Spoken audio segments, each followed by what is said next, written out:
ನನ್ನ ಹೆಸರು ಶ್ರೇಯಾನ್ಸ್. ನಾನು ಕ್ಲಾಸ್ 2 ಅಲ್ಲಿ ಸ್ಟಡಿ ಮಾಡ್ತೀನಿ.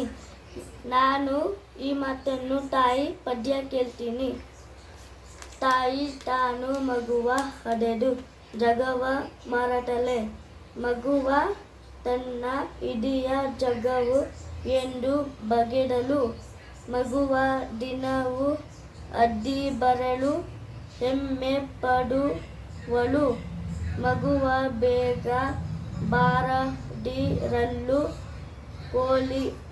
ಕೋಲಿ ಕರೆವಳು, ತನ್ನ 100 ಕಕ್ಷಾ ಸಹಿಸಿ ಮಗುವ ಹೊರವಲು, ಹೊಲ್ಲವು ಕೆಲಸ ಇರಲು ಬಿಟ್ಟು ತಿಂಡಿ ಕೊಡುವಳು, ಮಗುವು ತನ್ನ ಕೆರಳು ಕೊಡಿಯು ಎಂದು ಬಗೆವಲು, ಮಗುವಿನೊಡನೆ ದಿನದ ಕೆಲಸ ಮಾಡಿ ಬಿದ್ದುವಳು, ಮಗುವ ಅಲ್ಲಲ್ಲೂ ನೋಡು ತಾನು